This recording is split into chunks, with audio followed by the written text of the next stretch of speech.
Welcome to the video lecture series on C programming language. Today the topic is basics of C programming language, but before that we should revise the previous class. In previous class we have discussed what is algorithm and what is a program. हमने देखा था कि किसी भी काम को करने के लिए आपको कुछ स्टेप्स को फॉलो करना होगा, उनके थ्रू जाना पड़ेगा, तो उसी को हमने डिफाइन किया था. A sequential set of instruction is known as the algorithm. साथ में हमने ये भी देखा था कि एल्गोरिथम बेसिकली किसी भी लैंग्वेज में लिखा जा सकता है. हिंदी में भी लिखा जा सकता है, इंग्लिश में भी लिखा जा सकता है, उर्दू में भी लिखा जा सकता है. In any human readable language you can write algorithm.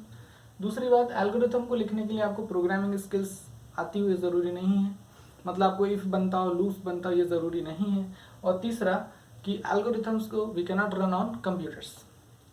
On the other hand we have discuss the program. Program क्या होता है? तो एल्गोरिथम जैसे कि हमने कहा कि किसी भी लैंग्वेज में हो सकता है, लेकिन कंप्यूटर को कोई भी लैंग्वेज में लिखी हुई चीज़ें समझ में नहीं आएगी. उसे सिर्फ प्रोग्रामिंग लैंग्वेज जैसे कि C++ समझ में आ सकता है. इसीलिए हमें उस एल्गोरिथम को ट्रांसलेट करना होगा यूजिंग C and C++ और any other programming language. Translation के बाद जो सेट ऑफ इंस्ट्रक्शन मिलेगा हमें, वो क्या कहलाएगा? प्रोग्राम. तो हमने डिफाइन कैसे किया था इसको? The program, it is actually the translated version of any algorithm, and that to be written in any programming language like C and C++. दूसरी बात कि प्रोग्रामिंग स्किल्स की आपको ज़रूरत पड़ेगी यदि आपको एक्चुअल प्रोग्राम लिखना है. और तीसरा कि जब हम लोग कंप्यूटर पर इसको रन करेंगे तो ये रन हो जाएगा. क्यों? क्योंकि ये किसी प्रोग्रामिंग लैंग्वेज में लिखा हुआ होगा. So now today we are going to discuss some basics of C programming language, and in that there are three important points. First of all, we should know, one is the character set, second is the variable, and third is the data type. So starting with the character set, in this class we will discuss about the character set. Now important thing, किसी भी language को सीखने के लिए आपको दो चीज़ों की ज़रूरत पड़ती है. What is that? One is its character set, that is a predefined character set. Another is the grammar related to that language. और C प्रोग्रामिंग लैंग्वेज की यदि मैं बात करूं तो चूंकि अभी हमने इसको लैंग्वेज कहा है, तो सबसे अच्छा तरीका है C प्रोग्रामिंग लैंग्वेज को सीखने का कि हम जो एग्जिस्टिंग लैंग्वेजेस है जिनको हम जानते हैं, जैसे कि हिंदी हो सकता है, जैसे कि इंग्लिश हो सकता है, यदि हम उस एनालॉजी को लेके चलें कि जैसे हम हिंदी और इंग्लिश जानते हैं, उसमें लिख सकते हैं, बोल सकते हैं, पढ़ सकते हैं, वैसे ही हम लोग प्रोग्रामिंग लैंग्वेज सी भी समझ सकते हैं, सीख सकते हैं, और उसमें हम लोग प्रोग्राम्स लिख सकते हैं. So we will opt the analogy, और सबसे आसान तरीका है एनालॉजी. बात करते हैं, कंपैरिजन की बात करते हैं. If we take the example of Hindi language, यदि हम लोग हिंदी लैंग्वेज की बात करें तो हिंदी लैंग्वेज को सीखने और समझने के लिए आपको दो चीज़ों की ज़रूरत पड़ेगी. पहली चीज, that is the character set of Hindi language, जिसको कि एक नाम दिया गया है, एंड दैट नेम इज, वो नाम है वर्णमाला. साथ में दूसरी चीज जो आपको पता होना चाहिए वो होनी चाहिए व्याकरण. अब ये वर्णमाला में क्या चीज है? वर्णमाला में वर्ण होते हैं जिन्हें हम लेटर्स कहते हैं. तो यदि मैं हिंदी के वर्णमाला की बात करूं तो उसमें एक प्रीडिफाइंड कैरेक्टर सेट है consisting of 52 characters in it, and these characters are, let's say अ, आ, ई, देन क, ख, ग, लाइक दैट. तो इन कैरेक्टर्स को यदि हम लोग एक सेट बनाया जाए उनका, तो वो सेट जो कहलाता है वो क्या कहलाता है? वर्णमाला. और हिंदी लैंग्वेज को लिखते समय या पढ़ते बोलते समय इन्हीं वर्णों का हम लोग उपयोग करते हैं. दूसरा पार्ट जो होता है लैंग्वेज या हिंदी लैंग्वेज को सीखने के लिए, वो क्या होगा? व्याकरण. जैसे कि एक वचन, बहुवचन, अनुप्रास, अलंकार, बहुब्रीहि समास एंड ऑल. जब हम लोग इसको सीख लेंगे, पढ़ लेंगे, और दोनों ही चीज़ें यदि हमें नोन होगी, वर्णमाला और व्याकरण, तो हम हिंदी में बोल सकते हैं, लिख सकते हैं, सब कुछ कर सकते हैं. इन द सिमिलर फैशन यदि मैं इंग्लिश की बात करूं, now English is a language, again there will be two things analogically. First is alphabet set,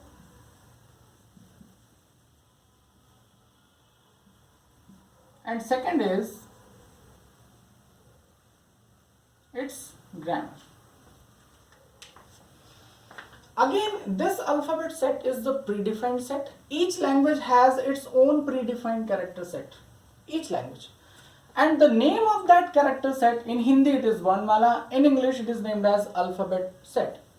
Now, again, similar to the Hindi language Varnmala, there are 52 characters. In similar fashion, the alphabet set of English language has predefined 26 characters. They are capital A to capital Z and small a to small z. In similar fashion as Hindi, if you know व्याकरण, हम लोग हिंदी में statement लिख सकते हैं. उसी type से English में यदि आपको काम करना हो तो दो चीजें पता होना चाहिए. एक क्या अल्फाबेट सेट और दूसरा क्या पता होना चाहिए उसकी ग्रामर, जैसे कि present tense, active, passive and all. यदि हम ये दोनों ही चीजें सीख लें तो हम लोग इंग्लिश में काम कर सकते हैं. We can talk in English, we can write in English and so on. One step ahead. अभी थोड़ी देर पहले हमने C को भी क्या कहा है? लैंग्वेज कहा है.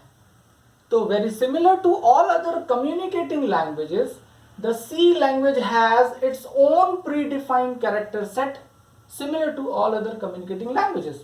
Take the example. C को भी अभी हमने लैंग्वेज कहा है. तो इसमें भी दो चीजें आपको होगी, पता होना चाहिए. वो क्या क्या? तो C का जो कैरेक्टर सेट है उसको भी एक नाम दिया गया है जिसको कि कहते हैं ASCII, ASCII. It stands for American Standard Code for Information Interchange. Now, similar to all other communicating languages character set, they have the predefined character set, the fixed count 52, 26. Similar fashion, C has the ASCII character set consisting of 256 characters in it. 256 characters. They are, so there is a category. First is alphabet set. Alphabet sets में capital A to capital Z, small a to small z. 26 plus 26. Then digits, in digits 0 to 9, and the remaining are special symbols. Special symbols like plus, minus, multiplication, division, hash, less than, greater than, comma, itself, semicolon, and so on. In all, this defines the predefined character set of C programming language, that is the ASCII character set. Now, the remaining part will be the grammar of C. We will study in further videos. और जैसे ही हमें ये दोनों ही चीजें completely पता हो जाएगी, हम लोग सी में प्रोग्राम लिखने के काबिल हो जाएंगे. So I should repeat, very similar to all other communicating languages like Hindi and English, as these are having predefined character set consisting of fixed number of characters. In similar fashion, C has its own predefined character set known as the ASCII character set consisting of 256 characters in it. Now, if we deal with any specific communicating language like Hindi or English, if I am dealing with the Hindi language, I must have to use only this much amount of characters to make a valid statement in Hindi. In similar fashion, if I want to write any statement in English language, I must have to use only this much amount of letters to make it valid. In similar fashion, if I want to write any statement in C language, I must have to use this much amount of characters only to make it valid. I should take an example. यदि मैं हिंदी में लिख रहा हूं और ऐसा लिखूं, मैं गोइंग, और ये स्टेटमेंट मैं किसी हिंदी भाषी को दे दूं, तो क्या होगा? उसे मैं तो समझ में आएगा, लेकिन गोइंग समझ में आएगा क्या? नहीं. मतलब जो मैसेज हम देना चाहते हैं वो क्लियर नहीं होगा. सेम मैसेज यदि मैं किसी इंग्लिश जानने वाले को दे दूं, तो उसे गोइंग तो समझ में आ जाएगा, लेकिन मैं उसे समझ में नहीं आएगा. अल्टीमेटली फिर से कोई भी मैसेज, सही मैसेज हम लोग डिलीवर नहीं कर पाएंगे. यही मैं थोड़ी देर पहले कह रहा था कि यदि आपको हिंदी में स्टेटमेंट लिखना है तो आपको लिखना होगा मैं जा रहा हूं.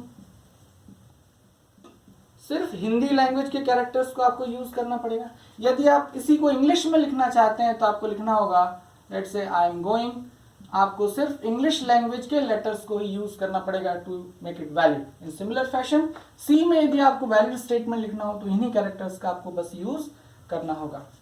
This is all about the character set. Remaining part of variable and data type we'll discuss in next lecture. Please like, share and comment and subscribe my video channel. Thank you.